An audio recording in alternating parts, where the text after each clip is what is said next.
Hello, bruvs. We're back with new book arrivals, number 319 or 320, one of the two. We got quite a few books. Got a candle, got books, got beer, some Guinness. I feel like having a Guinness. Why not?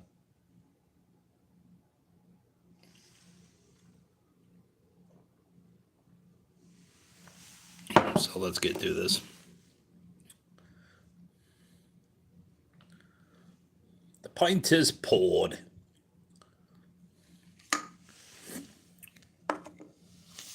I already made a short about these. I bought all these books since 6 o'clock tonight. So what's it, 9:20, 9:30? I went on a little spree since I had to take my car in today, so they could not fix it. And then furnace is having some issues. What's up, bruv? I was gonna get some espresso, but I decided to go with Guinness. Maybe I'll drink some espresso later while I'm reading the book about the Jewish peoples. You want to count some grams with me, bruv? Reduce your hips and thighs and cellulite and models and get a model's figure and beauty. Let's see what the models have to say. 16 super looking models. They're not even supermodels, they're just super looking models. Let down their hair and share their secrets of success. Betsy Ramlow. These are Dell Purse books. Well, there was Globe Mini Dell Purse books, and then there were the Lakewoods, which were like the generic version of these. But the Dell Purse books, they used to sell them at grocery stores, where you get the candy at the counter or at the shopping aisle. They used to have these everywhere. And there's so many of them. There's great ones like witchcraft and all kinds of stuff. Anything you can think of, they had one. And these are I think they started in the 50s or 60s, and they've gone on until I think the 90s, and then they finally went away. But these things are great. There's so many of them. And the one witchcraft one I had, I sold for like $50, and I regret it, but I needed the 50. Who is apt to have soft cellulite, bruvs? This type generally attacks women who are out of shape. You think? Yeah, that's usually what happens, Bubba. The official calorie counter. Look at that. I'm a star, bruv. What do we got here? The Chariots of the Gods. I have about 7 copies of this, but it had a receipt in there, one of the old receipts. I'm just like, I can't leave this behind for 50 cents. Thank you. Does that say 597? Thank you, 597. I can't read what that says. What does that say?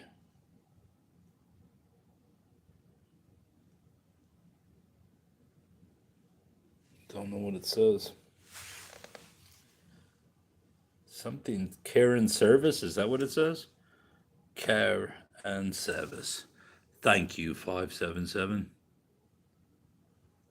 Well, something tells me this wasn't for the book unless this person bought a shitload of books, because it was $23.10. 10 cents.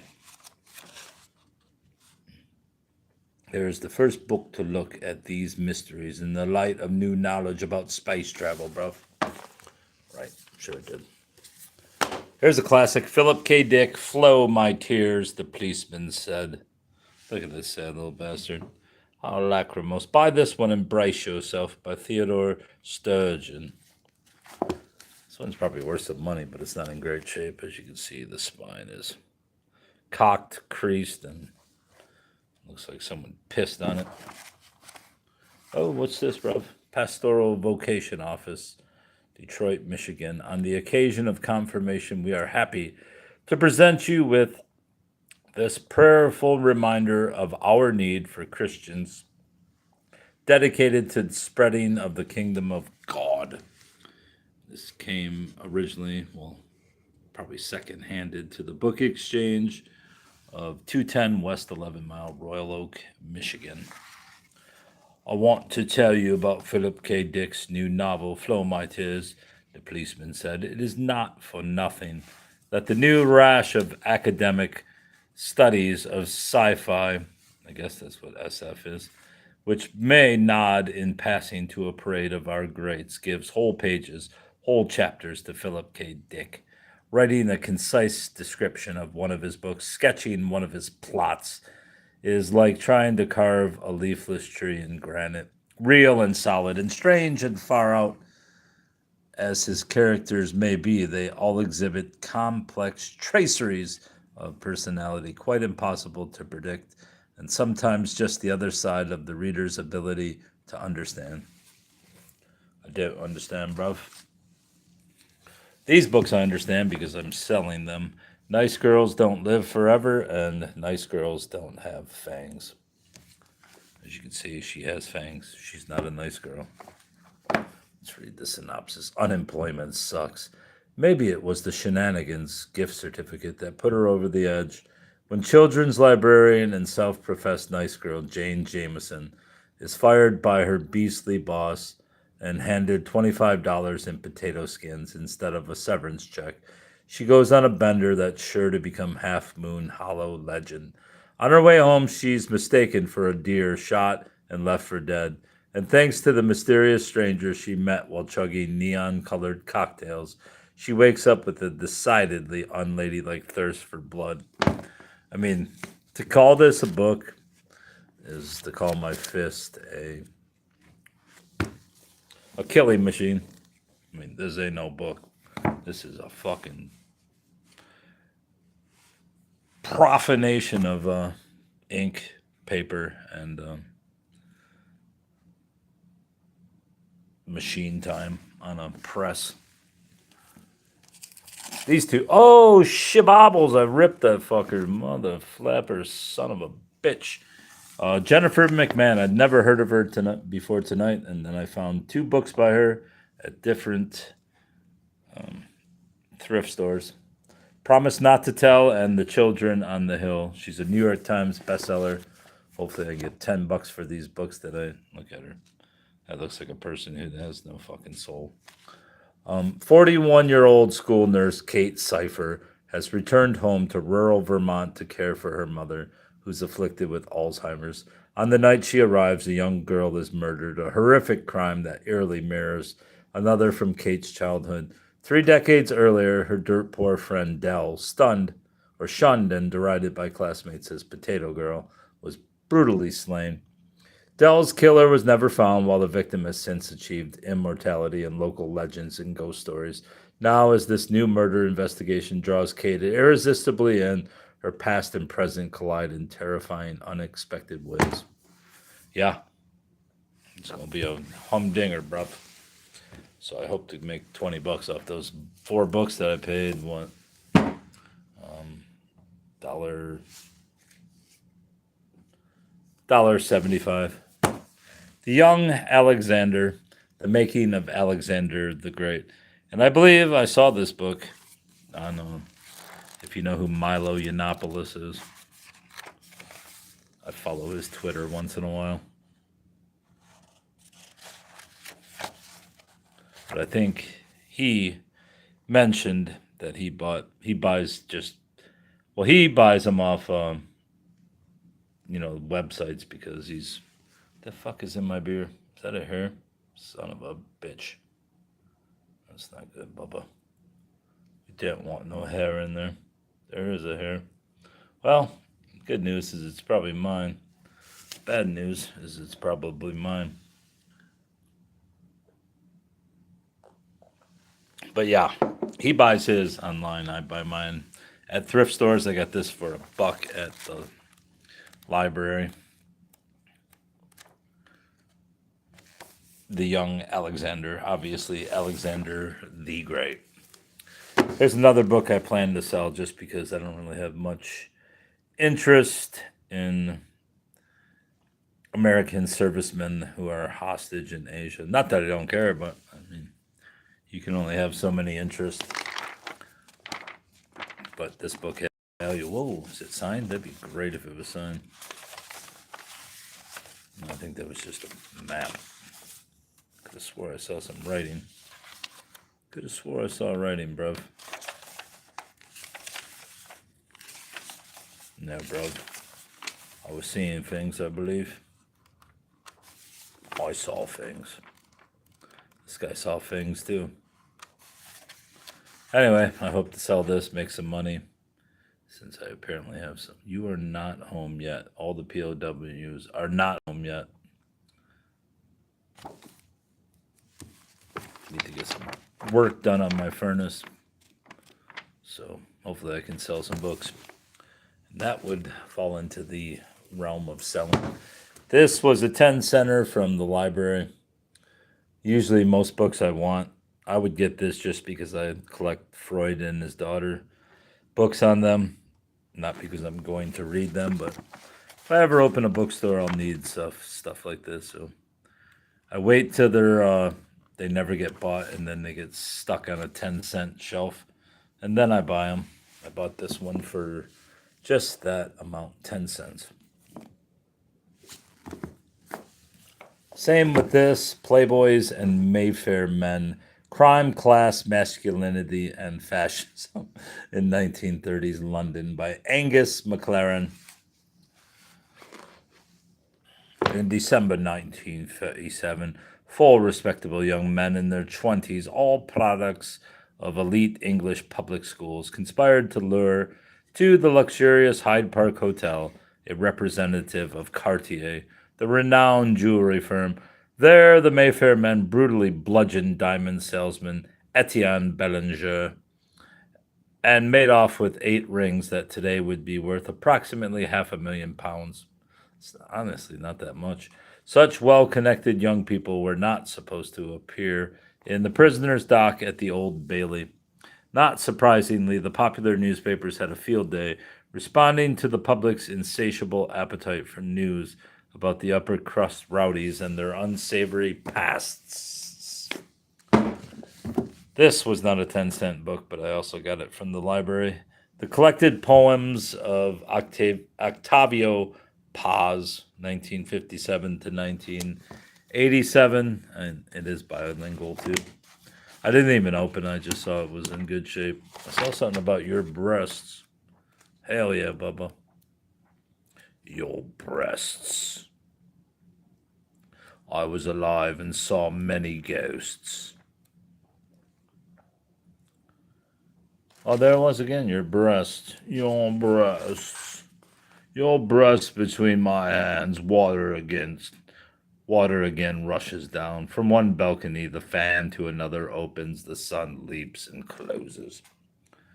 We are like water, and water, like the water that keeps the secret. The fuck does that mean? Water that keeps the secret, bruv. 2 Agatha Christie books, A Haunting in Venice and Halloween Party. Obviously, I probably have like 7 copies of Halloween Party now. Still haven't read the book. Still haven't read the biography on Agatha Christie. Still haven't done a lot of shit. Look at her. I still want to know where she disappeared for 2 weeks when she found out that her husband was cheating. This book looks brand new. She kind of looks like Edith Bunker. Edith, bruv. She died in 1976 after a prolific career spanning 6 decades. All right. Reader's Digest, Great Short Stories of the World. This was a 10-cent book. No, wait, 25-cent book. Yeah, because the book's for W. Somerset Maugham. 4 for $1 at the one thrift store. So can't go wrong with a 25-cent hardcover book. The world's greatest. Is it the greatest or just great short stories of the world? Let's see who's in there. Selected by the editors Dorothy Sayers, Damon Runyon, Aldous Huxley, Isaac Dennison, Pearlesque Buck, Oscar Wilde, Anton Chekhov, Frank O'Connor, Ernest Hemingway, Colette, Corrado Alvaro, Sweet Feet, 6 Feet of the Country, Nadine Gordimer, James Joyce, The Boarding House, etc., etc. Abba Eban, My People, The Story of the Jews.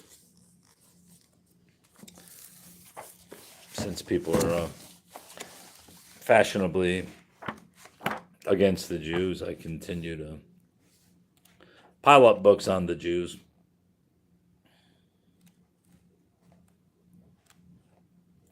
Israel's history opens in a twilight zone, where fact and legend meet. The legend has entered so deeply into human experience that it has acquired its own reality. What men believe to have happened in the Middle East has been no less formative in world history than that which is known to have occurred.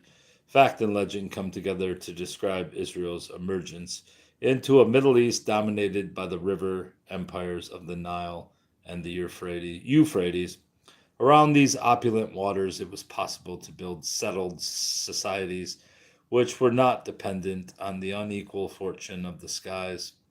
Those who lived in the green valleys were immune from the nomadic destiny which, elsewhere in the Middle East, sent thirsty men in anxious quest of pasture from year to year. 1968 book. There he is. An eloquent. Abba Eban is the eloquent spokesman of Israel and Israel's causes.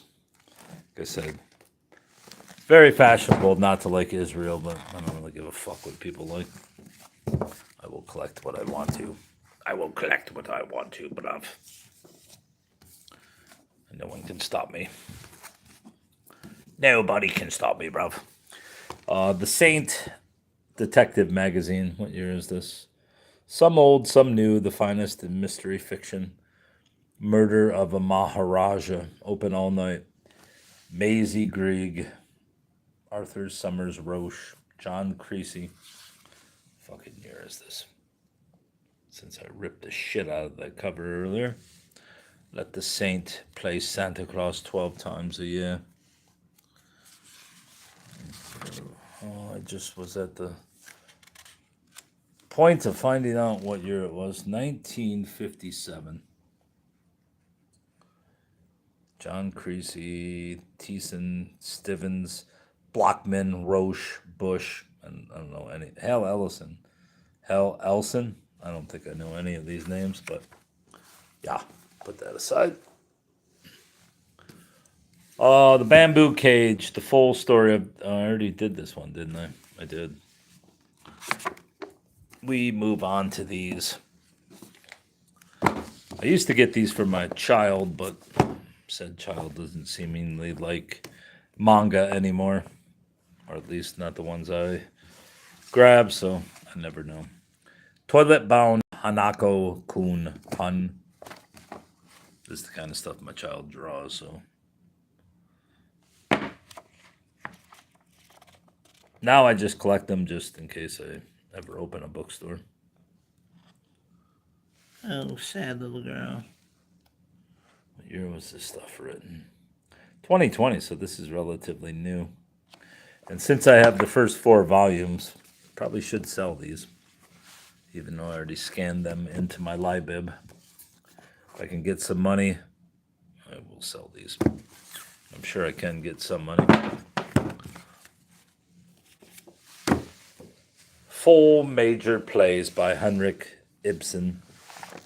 The Ghost is one of them, although I've since the last time I mentioned Ibsen, I found the book I have, The Ghosts, or Ghosts by Ibsen. So, A Dollhouse provoked uproar when it made its Scandinavian debut in 1879. In it, and its immediate successor, Ghosts, Ibsen brought to light attitudes that a self-righteous, hypocritical society would have preferred to leave unexamined.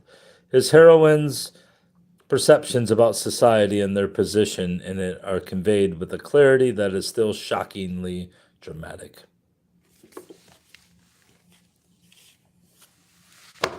Common Sense in Chess, Emanuel Lasker. Not sure what this is, but what year this is, I should say. 40s? There's no way. 73. It was originally published in the 40s. Look at his head's exploding with chess. It looks like Twain and Nietzsche combined into one. Emanuel Lasker. Yeah, chess is another subject I don't particularly have much interest in, but have about 15 to 20 volumes of said subject. But I would like, there's a book by Marcello Truzzi, I think it's Chess in Literature, which mentions, obviously, characters in literature who play chess or whatever. That sounds interesting enough. Neil H. Swanson, Vanguard, Doubleday book. And this is a novel of the Pontiac conspiracy. And Pontiac, of course,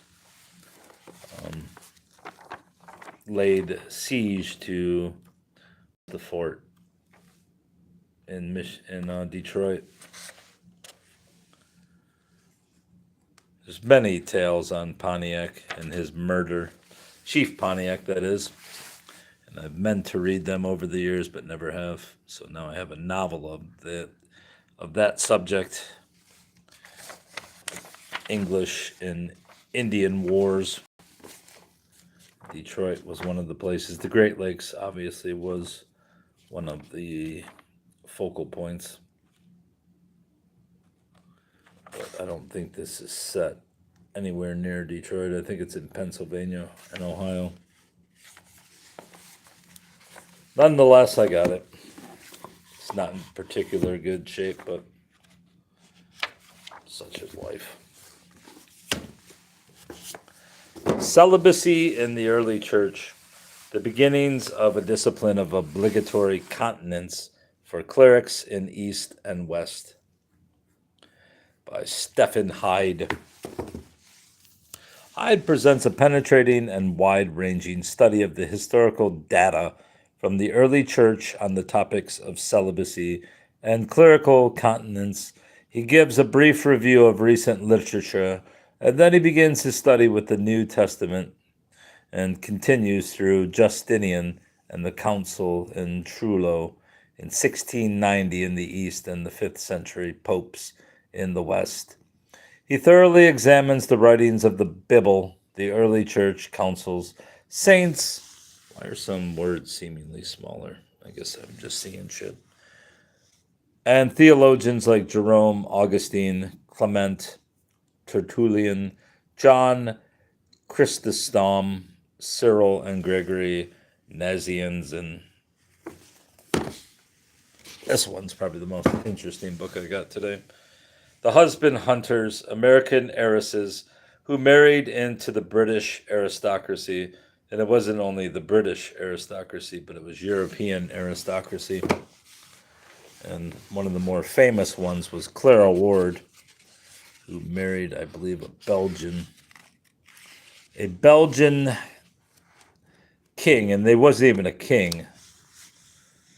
Maybe it was a prince, but a lot of Europeans held titles like count and prince, but they weren't really princes. And a lot of them married American heiresses for their money so they could rebuild their pretend fiefdoms.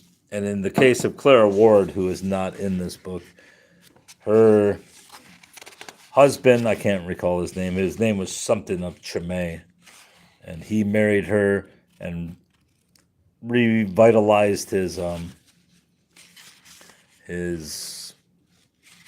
castle with her funds from her father's estate, who was Eber Brockward, a Detroit industrialist. And she grew tired of him. I think she was 16 when she married him, and he was close to probably 40. So obviously that didn't work out. And then she left him for a gypsy violinist. And I'm sure there's numerous stories of that ilk in this book, but hey, who knows? Like I said, most of the so-called royalty were only on paper, and they had relations to royalty, but were not exactly royalty. Because if you were royalty, you probably wouldn't be a broke ass who had to marry an heiress from America. Paul Gallico, I don't know how you say it, but I have several books by this guy. And since this was only a quarter, I grabbed this one too without even looking at it. Does it smell like someone's poodle in a basement? No, not really. It kind of smells like soap. What year is this? The Foolish Immortals. The characters and the incidents in this book are the product of the author's imagination and have no relation to any person or event in real life.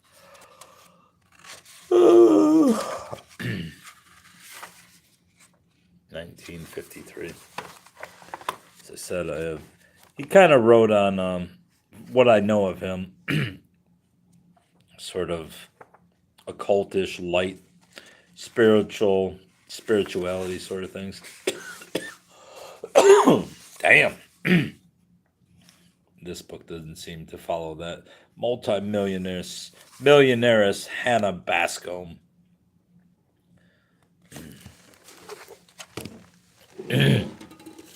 And finally, whoa, Sue Grafton. O is for outlaw, and I'm not sure why I got this. I put back the other Sue Grafton book I had. I was going to start a second collection of the A through, I believe she went to Y before she died. She did a series of alphabet books. They start with A and go all the way to Y. She had planned to go to Z, but she passed away before she could complete it. But I have most of those. I think I'm missing Y and F and G. So might as well start another collection. And there were more Grafton books there, but I didn't grab them. And I thought I'd put this one back, but I apparently didn't. Otherwise, I wouldn't have this one either. But since I don't know which ones I have in the secondary sense, although I know the first ones. So, yeah, that's it. That's all I got, props. I think that's all I have. Yeah, that's all. Goodbye, props.